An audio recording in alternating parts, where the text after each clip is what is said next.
At first glance, the border between the United States and Canada seems pretty straightforward. But if you look a little closer, you will notice something strange.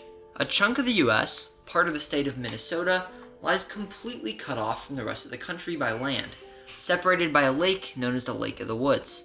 This anomaly means that if you wanted to travel from Birch Beach, Minnesota to Angle Inlet, Minnesota, you would need to drive 90 miles, traveling for nearly 2 hours and crossing an international border 2 separate times, just to wind up back in the same state only 26 miles from where you started. So why was this strange piece of America, known as the Northwest Angle, created? Welcome to That Is Interesting. I'm your host Carter. Today, why is there a chunk of the US inside Canada? The year was 1783.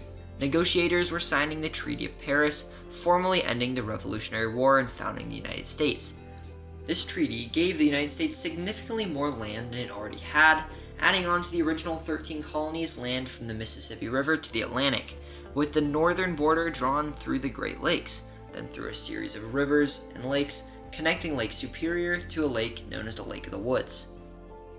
From there, the border would travel through the Lake of the Woods to the lake's most northwestern point, then it would head west until it hit the Mississippi River. It seemed like a simple enough border, but there were a few problems. First, the negotiators were completely wrong on the actual shape of the Lake of the Woods. They thought it was oval-shaped, because that was how existing maps showed it, but they really couldn't have got it more wrong. Now, this would not really have been a problem. I mean, there were plenty of inaccuracies in maps during the 1700s, but the northwest point of the lake was supposed to mark where the border would go on the continue until the Mississippi.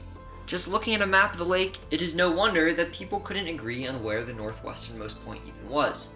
But when they did eventually agree, choosing a place called Angle Inlet, they realized they had an even larger problem. The Mississippi River was not to the west of the lake at all.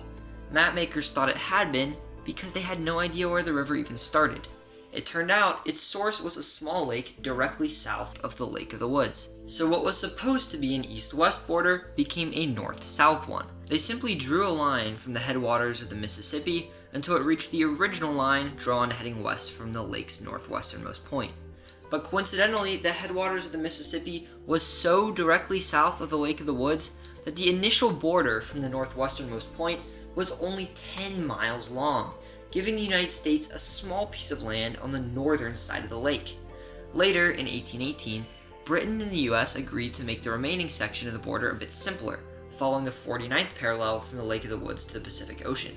But as the one American piece of land north of the lake was also north of the 49th parallel, it became completely cut off by land from the rest of the country.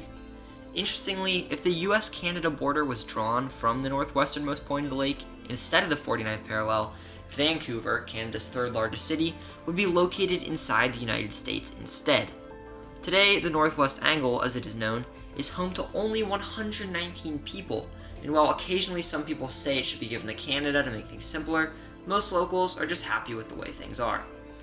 Thank you for watching this video, and I hope you learned something new. Subscribe for more content like this. I cover the countries, cities, people, and places of the world and beyond. These videos will leave you saying, "That is interesting."